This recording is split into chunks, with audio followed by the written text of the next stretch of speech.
Sekarang yang muncul pengetahuan yang dasarnya timur, sifatnya intuitif imajinatif. Ya. Yang sedang ramai sekarang itu adalah munculnya cryptocurrency, mata uang kripto. Ya. Jadi uang digital, uang virtual, duit goib. Konsep apa ini gitu? Itu perbankan dunia goncang itu kena itu. Ya, salah satunya Bitcoin. Ya, itu goncang. Kenapa? Sistem perbankan yang didominasi oleh konsep Yahudi.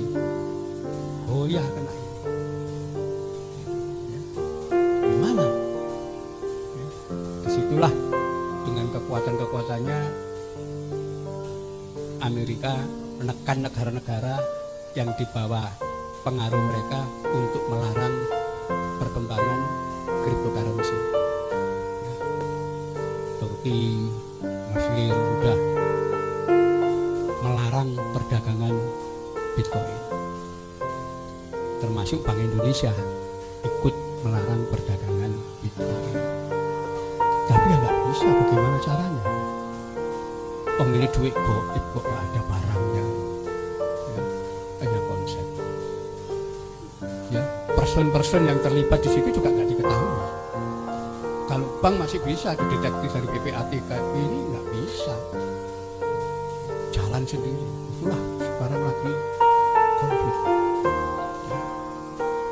Dan perguruan tinggi belum berani bahas masalah cryptocurrency. Kenapa? Itu penemunya dulu orang Cina, Wedan. Ya. Dan kemudian dikembangkan oleh orang Jepang, Satoshi Nakamoto, 2009. Itu berkembang. Oh, itu luar biasa. Ya.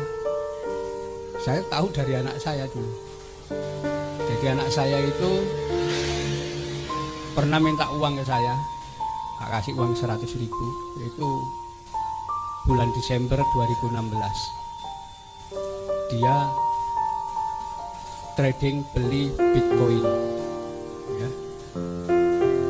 Itu dia membeli Bitcoin itu dengan modal Rp50.000, itu dapat 1.000 Bitcoin. Kenapa? Harga satu koin Rp50. Nah, 50.000 dia dapat 1.000. Ya. Dia beli tanggal 3 Desember. Tanggal 27 Desember ya, dibuka 24 hari. Ya, kira-kira 3 minggu dibuka.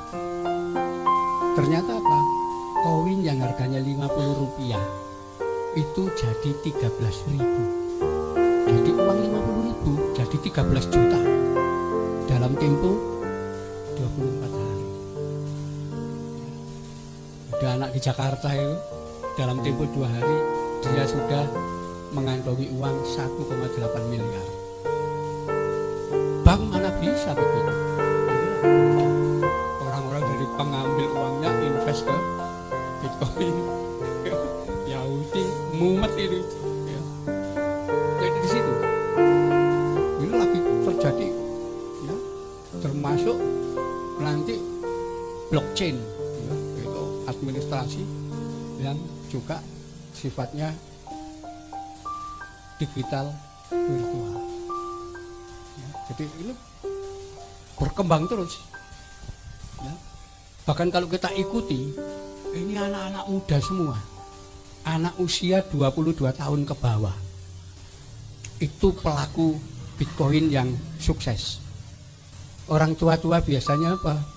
Karena nggak ngerti teknologi, ketipu, ya, rugi. Tapi anak-anak muda enggak. Ya, dan ketika dari jaringan satu ke jaringan yang lain, kita tahu penguasa permainan Bitcoin ini anak-anak muda, itu 90% anak-anak pribumi. Ya. Jadi investor-investor orang dari perbankan, orang-orang Cina macam-macam itu banyak yang rugi, ya, nggak tahu teknologinya. Anak-anak ini tahu. ini perang betul sebetulnya, ya, cryptocurrency. Kenapa? Dari data yang saya peroleh, ternyata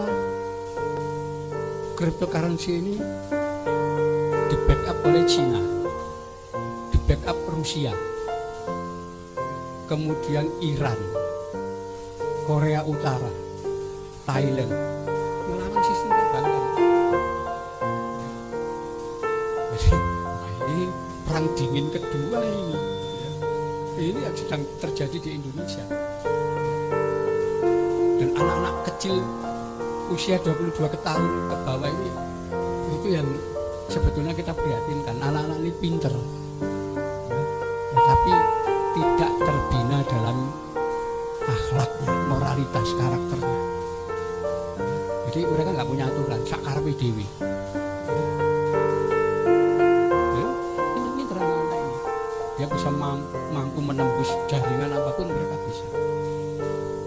Jadi ini, jadi sekarang disruption, gangguan terutama orang-orang di sekolahan, kampus-kampus gak mampu mengikuti perubahan ilmu pengetahuan baru, ya, yang dikembangkan oleh ilmuwan-ilmuwan dari timur.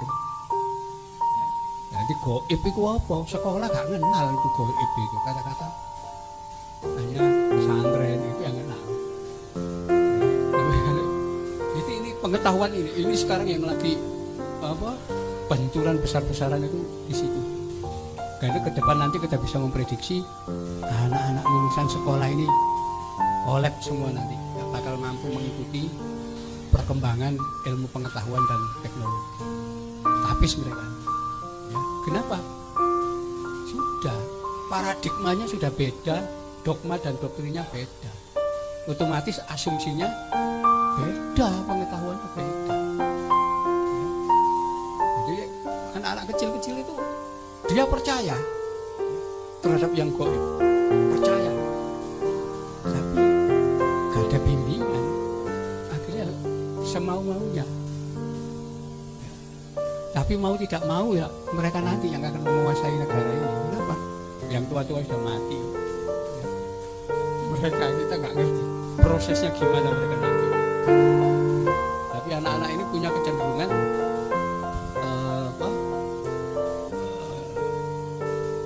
hedonis, kemudian kecenderungan tidak percaya pada generasi tua. Mereka ngumpul sesama anak-anak muda, omongannya wong tua gak dianggap, karena dianggap kita itu sudah ketinggalan dan seterusnya. Jadi mereka membangun sendiri, jaringan-jaringan sendiri. Ini yang tidak terdeteksi oleh pemerintah, ya. Sampai bagaimana ketika Bank Indonesia melarang Bitcoin, itu diketawakan. Bitcoin kok dilarang? Nah, Bitcoin dilarang, ya kita pakai altcoin, pakai Ethereum, pakai macam-macam, mau koin itu banyak. Ya, gitu. Wah, ya, jadi mereka menertawakan orang-orang yang sudah berkecimpung di bidang keuangan, tapi dengan paradigma lama. Mereka paradigmanya baru. Ya, bahkan sempat yang saya lihat itu ketika mereka melakukan usaha membantu korban perang di Yaman, ya, ternyata Yaman itu diblokir betul, ya, perbankan internasional blokir. Kita tidak bisa bantu Yaman dengan ngirim uang lewat bank, tidak bisa. Satu-satunya yang bisa adalah lewat cryptocurrency, lewat Bitcoin. Sempat itu agak terkendala. Kenapa? Orang Yaman gak ngerti cryptocurrency, teknologinya gak menguasai. Tapi sampai akhirnya ada juga yang datang ke sana ngajari orang-orang sana, dan alhamdulillah bisa dibantu lewat jaringan.